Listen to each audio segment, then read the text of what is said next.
Your freedom is to know that from here to Allah subhanahu wa ta'ala, the fulfillment of what Allah subhanahu wa ta'ala has ordered for us, there is no obstacles. That there is no obstacles. Imagine, there is no obstacles. That all the obstacles from here to that fulfillment are created by us. And that's why when you come to an obstacle, the Sufi celebrates because he realizes, oh, this is my nafs speaking back to me. Why I become scared here?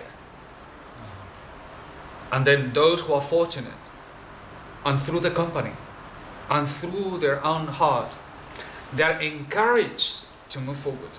And they jump over that self-induced, self-created problem. Then they become higher because they have yet another veil has been removed.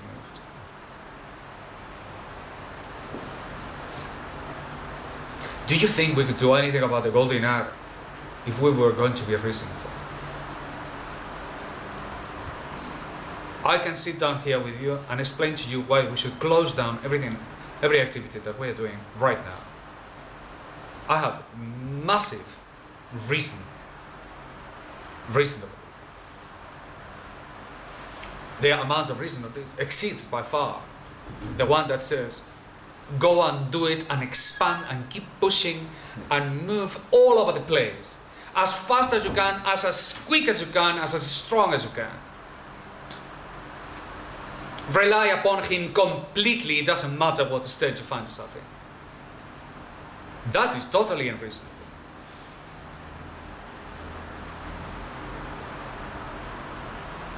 And when Allah says no, if you stop, then what's happened? That's what I liked about getting the wrong ticket that day. Because, hey, I already want to do something really crazy. Don't make it more difficult for me, But, this was like, let's see whether this idiot really wants to come for me or for something else. Let's give him a little shake in the ground. And he shook me. Really, just to move back home. Really, honestly. The logic was to go back. No, I continue. And the same thing with us. We have difficulties here. And and it comes from unexpected quarter. But if we just say, oh, that's it. No, they say, okay, this is the time to multiply everything we do by 5. Now that's unreasonable, isn't it? But it's wonderful. Isn't it doing the things that you can? Slowing everything down. But have you thought, I've not come across the thing. Am I the one helping them to get out? Or maybe I'm the one who is holding them. Because maybe we are holding them. Be careful with that. Because we will be holding them if we are saying the right things and behaving completely like scared to death. Then the people will say, oh, if this is what the people who are talking about it do, I may as well do nothing. Imagine the responsibility that is to be in the front. Taqwa. Only Taqwa can save us there. Only Taqwa. But for the people of this affair, Taqwa is the affair, is our business, not the gold dinar.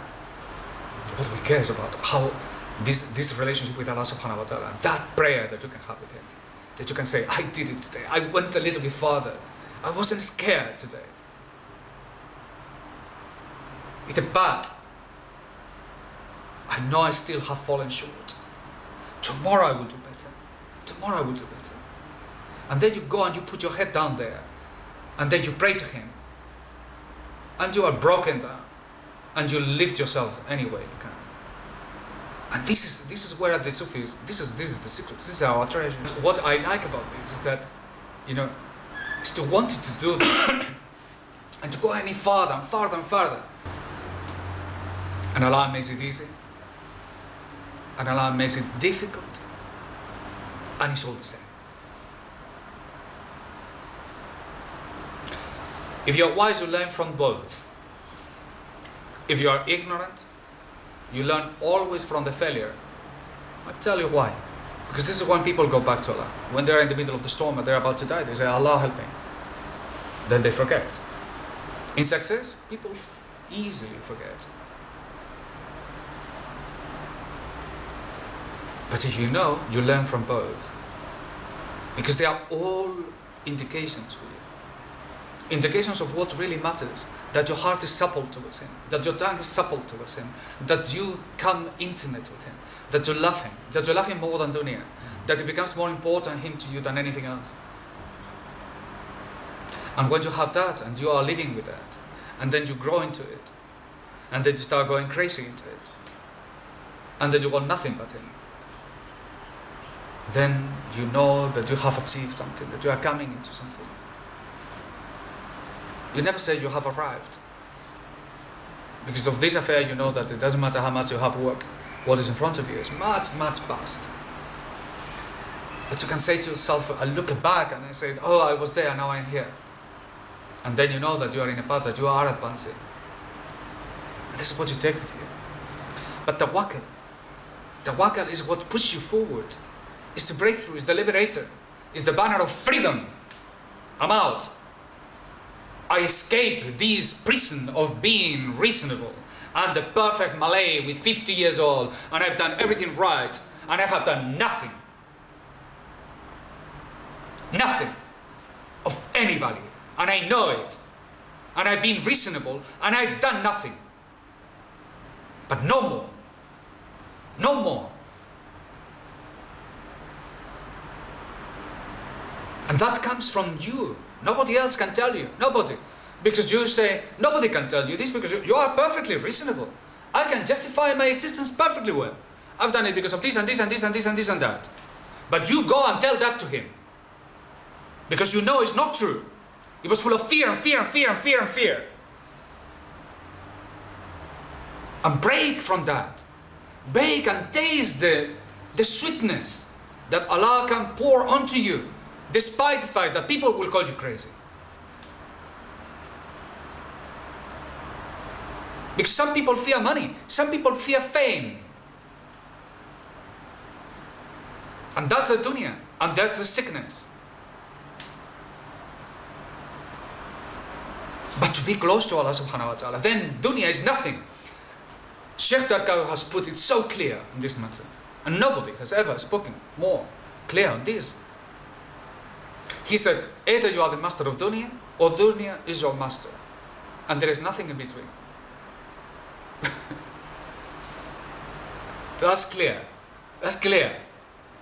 Dunya under your feet. Squeeze them. Don't ever let you dominate you. Ever. Never. Never.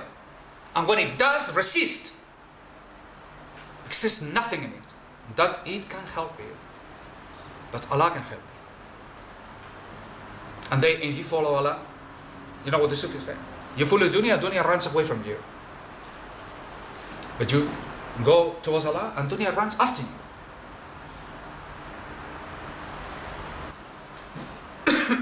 Our duties with Allah are clear. Nobody can say, I don't know. I didn't know what Allah ordered. Everybody knows. You go and ask the people, what is riba? Well, what is riba? They will have difficulties. But do you say, riba is haram? They say, yes. What have you done everything about it? Anything about it? Nothing. I mean, nothing? No, nothing. And what do you intend to do? No, nothing. Somebody else has to do that, not me. Are you crazy? What have you got into your head? Are you mad? This is worse than fornication.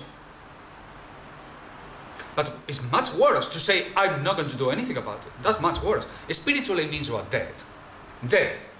I mean, you can just, you can read Idris Shah for the rest of your life. You are dead. Spiritually dead.